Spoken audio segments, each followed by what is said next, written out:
Halo para pendengar, dimanapun kalian berada, balik lagi di channel Gary Christopher. Oke, dalam video kali ini, gue akan kembali membahas tentang Light Novel Otome Game Volume 6. Dalam part kali ini, cerita pun mengarah kepada target penangkapan dari Holford yang akan menangkap target penangkapan dari Alzer, teman-teman. Gimana keseruannya? Mari kita mulai langsung aja pembahasannya. Pada part sebelumnya, kita sudah mengetahui kalau Leon berusaha untuk menyelamatkan Louis dari pengorbanannya kepada pohon suci. Bahkan Leon itu sampai menggunakan bendera bajak laut ketika menyerang kapal Alzer, sehingga Holford tidak terlibat dalam aksi barbarnya kali ini. Pada part kali ini, panel cerita pun menyorot karakter Louis yang sedang berada di suatu kamar dalam kapal Alzer itu. Di sini, Louis pun memeluk tubuhnya yang sedikit gemetar karena memang ia telah mengetahui kalau Leon itu berusaha untuk menyelamatkannya. Padahal, Louis sendiri sudah pasrah dengan pengorbanannya ini. Jadi ketika ia mendengar kalau Leon berusaha keras untuk menolongnya, maka ketetapan hati Louis pun mulai goyah lagi. Ia merasa ingin tetap hidup dan tidak ingin berkorban lagi. Tapi jika seperti itu, maka ia tidak bisa menemui arwah adiknya yang telah ditawan oleh pohon suci. Kebimbangan dalam hatinya lah yang membuat dirinya ketakutan.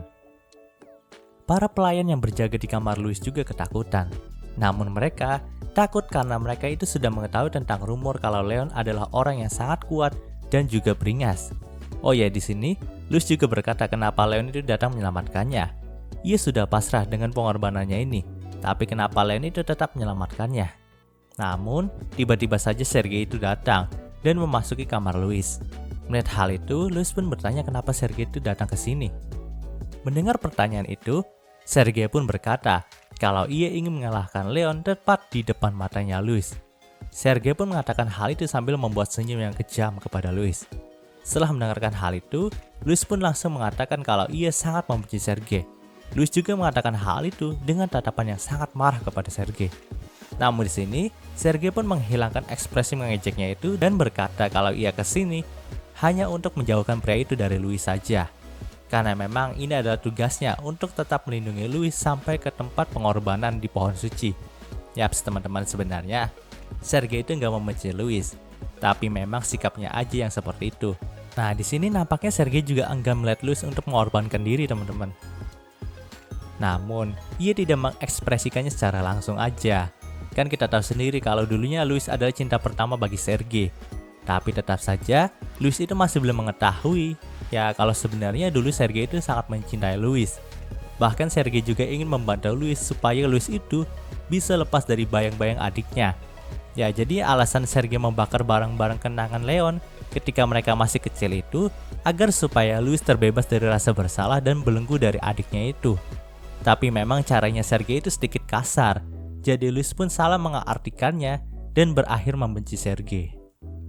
Oke, mari kita lanjut ceritanya nih. Setelah mendengarkan perkataan Sergei, Louis pun berkata lagi bagaimana dengan pewaris lainnya. Sergei pun menjawab kalau yang lainnya juga sedang sibuk berurusan dengan orang-orang dari kerajaan Holford itu. Mendengar hal itu, Louis pun berdoa dalam hatinya kalau semoga saja Leon itu akan baik-baik saja. Panel cerita pun berpindah ke para target penaklukan. Di sini Greg itu berpasangan dengan Jill untuk menyusup ke kapal Alzer. Tapi karena Greg itu hanya memakai cangcut, jadi Jill itu merasa aneh ketika dirinya itu berdiri di sampingnya Greg.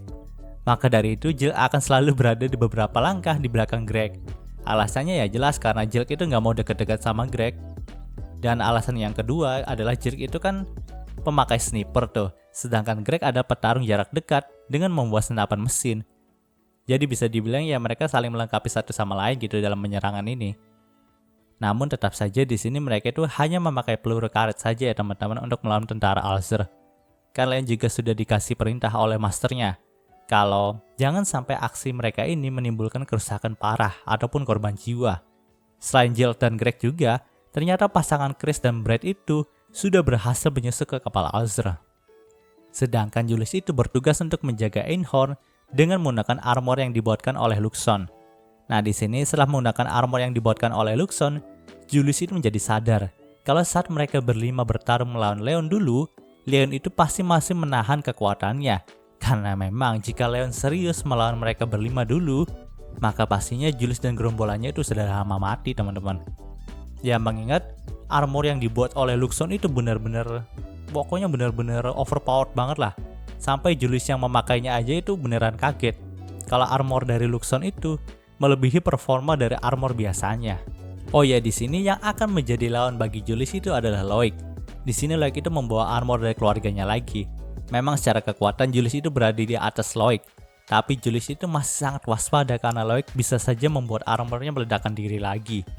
Jadi di sini Julius pun harus berjuang keras untuk mengalahkan Loic tanpa membunuhnya dan tanpa membiarkannya bunuh diri. Panel cerita pun berpindah ke karakter Jill dan Greg lagi. Di sini mereka pun dihadang oleh Hughes dan pasukan dari Alzer. Jadi di sini terjadi pertarungan di antara mereka. Nah, walaupun tentara Alzer dan Hughes itu menggunakan peluru asli dalam melawan Jill dan Greg, tapi Jill dan Greg itu nggak terluka teman-teman. Karena memang mereka diberikan semacam shield oleh Luxon. Nah, dengan adanya shield itu, Jill dan Greg itu nggak mungkin terluka walaupun shield mereka tertembak oleh peluru asli. Jadi, kalian juga sudah tahu lah siapa yang akan menang di sini.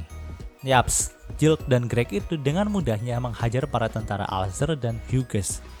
Namun nampaknya, Hughes itu mengira kalau dirinya akan dibunuh oleh Jill dan Greg. Tapi nyatanya, Jill dan Greg itu hanya mengikat Hughes dengan tali saja. Bahkan mereka itu bersikap ramah kepada Hughes, lalu memperkenalkan diri mereka kepada Hughes. Melihat sikap yang ramah itu membuat Hughes menjadi sangat bingung. Karena memang ini kan adalah perang gitu, kenapa mereka itu nggak membunuh Hughes saja? Hughes masih heran di situ tuh. Panel cerita pun berpindah ke karakter Leon. Di sini nampaknya Leon itu berhadapan dengan Emil. Tapi herannya Emil pun langsung berkata menyerah kepada Leon. Jadi mereka masih belum berkelahi. Mendengar hal itu Leon pun sedikit bingung dan menanyakannya kepada Emil. Di sini Emil pun berkata kalau dirinya tidak mungkin bisa menang melawan Leon. Lagi pula Emil juga tidak setuju dengan pengorbanan Louis kepada Pohon Suci. Walaupun Emil dan Louis itu tidak terlalu dekat, tapi nampaknya Emil itu masih peduli kepada sesama pewaris 6 Bangsan Agung. Ia juga tahu kalau pastinya ada sesuatu yang janggal di sini. Apalagi ini adalah pertama kalinya ia mendengar kalau Pohon Suci itu meminta pengorbanan kepada Alzer. Jadi di sini Emil pun membiarkan Leon untuk lewat untuk menyelamatkan Louis. Tapi Emil pun bertanya apakah Leon itu bekerja sama dengan keluarga Raoult, karena memang ia melihat kapal dan tentara dari keluarga Raoult itu tidak bergerak ketika penyerangan ini terjadi. Mendengar hal itu Leon pun berkata iya.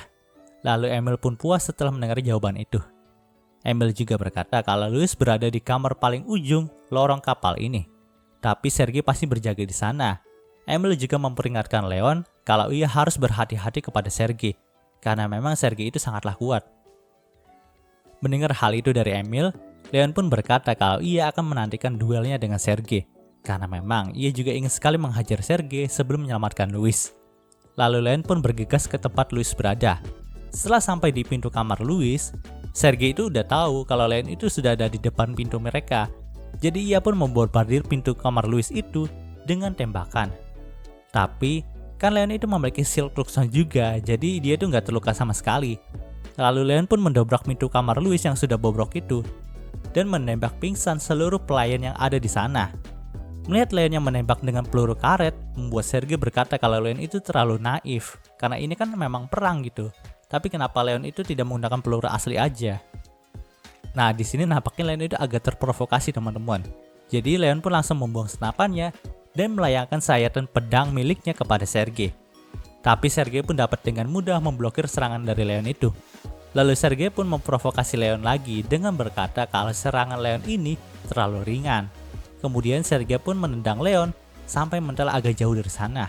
Tapi untungnya Leon itu bisa memblokir serangan Sergei juga. Namun di sini, serangan Sergei itu cukup berat untuk ditahan oleh Leon sendirian. Jadi Leon pun membuat muka yang sedikit bermasalah karena hal itu. Nampaknya Leon sudah mendapatkan lawannya agak sulit kali ini teman-teman.